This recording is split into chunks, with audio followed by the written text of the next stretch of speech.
As polícias militares e corpos de bombeiros militares se confundem com a própria história do Brasil.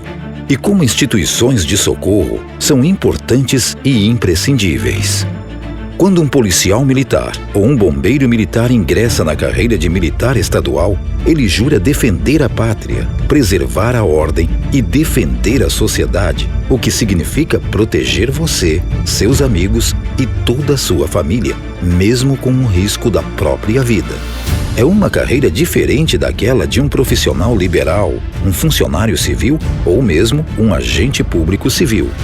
Isso porque as polícias militares e corpos de bombeiros militares, forças auxiliares e reserva do Exército constituem as instituições militares estaduais e do Distrito Federal. Entre outras restrições, isso exige dedicação exclusiva e é proibido exercer alguma atividade paralela.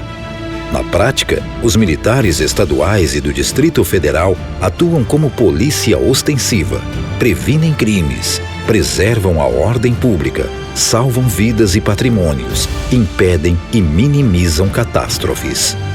Os policiais militares e bombeiros militares também protegem o que é mais caro para um cidadão: a vida, a liberdade, a paz social e o Estado democrático de direito.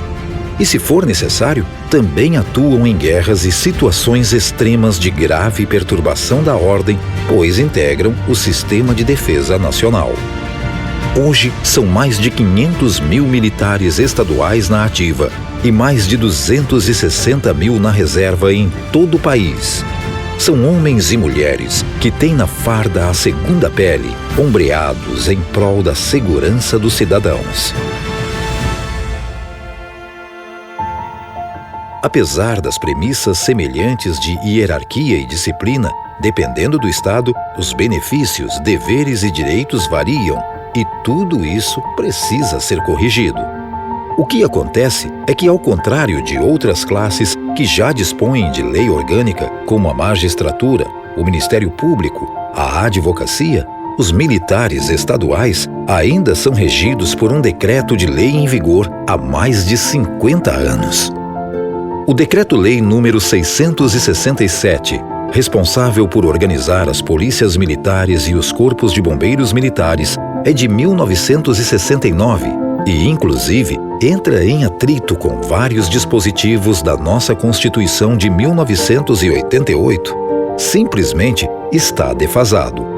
A Constituição Federal diz que é privativo da União legislar sobre normas gerais de organização, efetivos, material bélico, garantias, convocação, mobilização, inatividades e pensões, considerando o caráter nacional dessas instituições militares.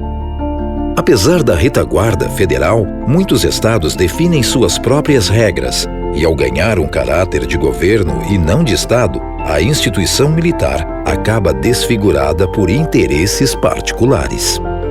Por isso, as polícias militares e corpos de bombeiros militares precisam de uma lei orgânica que fortaleça as instituições militares em seu caráter nacional, respeitando a natureza militar com tradições acumuladas há quase 200 anos e consolidando o aspecto de carreira de Estado.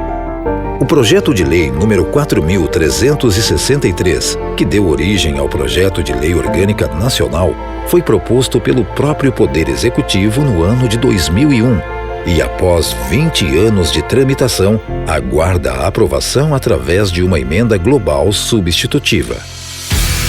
Todos já foram ouvidos, e à medida que as instituições militares e os militares estaduais têm suas atribuições em conformidade com a Constituição Federal, todos ganham. Ganham os militares estaduais e do Distrito Federal, com uma carreira de Estado que preserva todos os postos e graduações, contemplando demandas de ingresso, formação, progressão e direitos, prevendo deveres rígidos. Além disso, uma lei que equilibra desigualdades e alinha propósitos traz muito mais segurança jurídica para as decisões que são tomadas em segundos por esses profissionais.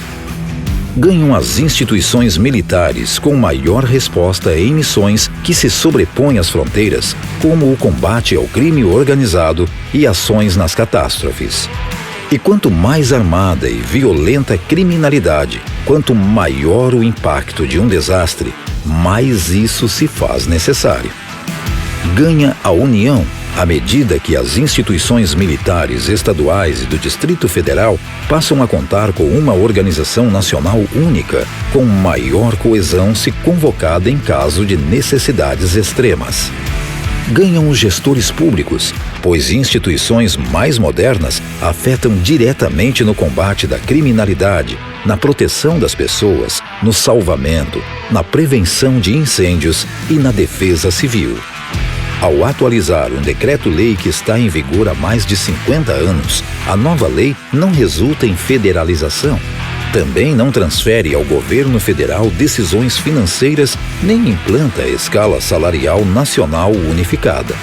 Os governadores não perdem autonomia e a remuneração continua sob competência dos estados.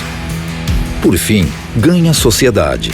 Além do combate à criminalidade, os policiais e bombeiros militares fazem frente à violência e à desordem, correspondendo à expectativa dos cidadãos de perceber a presença das instituições de ordem pública.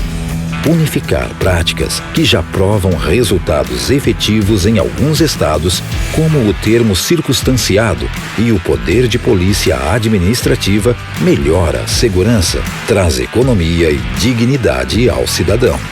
Todos sabem das vantagens da investidura militar e também das fragilidades inerentes a essa condição, e a lei orgânica é a devida e a necessária resposta. Todos ganham com uma lei que fortalece a primeira instância de socorro no confim mais distante do país.